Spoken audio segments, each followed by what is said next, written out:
Hello everyone, जैसा कि आज हम चर्चा करते हैं। सबसे पहले आपका पहला चैप्टर है पृथ्वी और आकाश। तो इसमें सबसे पहला आपका आता है ब्रह्मांड, या इसको हम कह सकते हैं यूनिवर्स। ब्रह्मांड या यूनिवर्स। ब्रह्मांड या यूनिवर्स क्या होता है, जैसे इसके बारे में थोड़ा बताते हैं, डिफाइन करते हैं। हमारी पृथ्वी के चारों ओर स्थित विशाल अंतरिक्ष जिसमें अनेक प्रकार के असंख्य आकाशीय पिंड विद्यमान होते हैं या पाए जाते हैं, जिसको हम ब्रह्मांड कह सकते हैं। ब्रह्मांड में आपके आकाश गंगाएं, तारे, तारामंडल, ग्रह, उपग्रह, ग्रहिकाएं एवं उल्काएं, ये सब आते हैं। इसके बाद में हम चर्चा करते हैं सौरमंडल। सौरमंडल क्या होता है, इसकी खोज जो है सौरमंडल की, जैसा आप नीचे देख रहे होंगे स्क्रीन पे, इसमें सौरमंडल की खोज किसने की थी? सौरमंडल की खोज की थी कोपरनिकस में।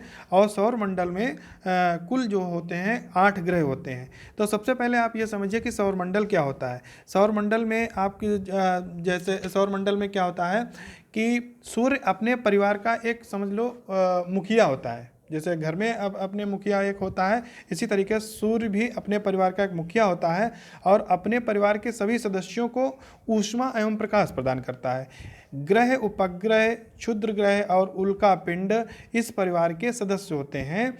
सूर्य इसीलिए क्या कहा जाता है, सूर्य के मुखिया होने के कारण क्या होता है, इस परिवार को हम सौर परिवार कहते हैं और सौर परिवार कह सकते हैं, या इसको हम सौर मंडल कह सकते हैं, क्योंकि सूर्य जो होता है इसमें मुखिया होता है। और हमारे जैसा कि आपने नीचे लिखा है कि सौर मंडल में कितने ग्रह होते हैं? कुल 8 ग्रह होते हैं।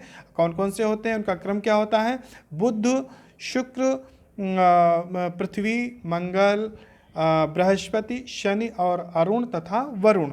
आप देख रहे होंगे नीचे जो है ये जगह सूर्य बता है, और सूर्य के सबसे समीप जो ग्रह होता है वो बुध होता है, शुक्र होता है, पृथ्वी होती है, मंगल होता है, बृहस्पति होता है, शनि होता है, अरुण है और वरुण है।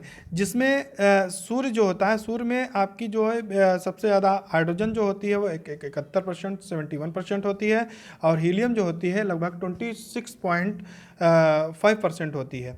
और जो सूर्य के समीप जो ग्रह होते हैं, जैसे बुध है, शुक्र है और पृथ्वी है और मंगल है, और इन ग्रहों को हम आंतरिक ग्रह भी कहते हैं।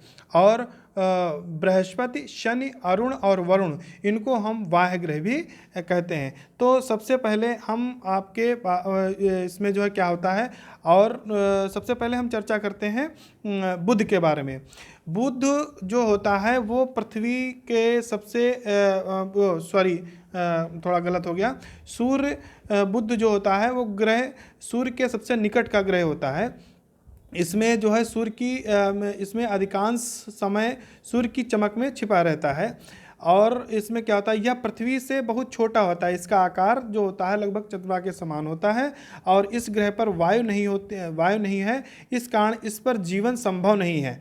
ये लगभग इसका जो कलर होता है वो भूरे रंग का, या इसको कहते हैं हल्का सांवला टाइप में होता है, तथा सूर्य से लगभग इसकी जो दूरी होती है संभवतः लगभग 6 करोड़ लगभग होती है, 6 करोड़ किलोमीटर दूरी पर होता है।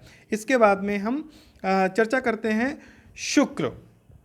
शुक्र ग्रह होता है, यह बुध और पृथ्वी के बीच में स्थित होता है। तो शुक्र ग्रह में जो होता है, ये जो है सबसे चमकीला ग्रह होता है। और जो इसमें क्या होता है, ये देखिए शुक्र और अरुण ग्रह जो होते हैं ये पूर्व से पश्चिम की ओर गति करते हैं। और शुक्र ग्रह के बारे में क्या होता है कि ये सबसे चमकीला ग्रह होता है। शुक्र ग्रह को हम क्या कहते हैं? सांझ का तारा भी कहते हैं, पृथ्वी की बहन भी कहते हैं, भोर का तारा भी कहते हैं, सौंदर्य का देवता भी कहते हैं, तथा सबसे गर्म ग्रह भी इसको कहा जाता है।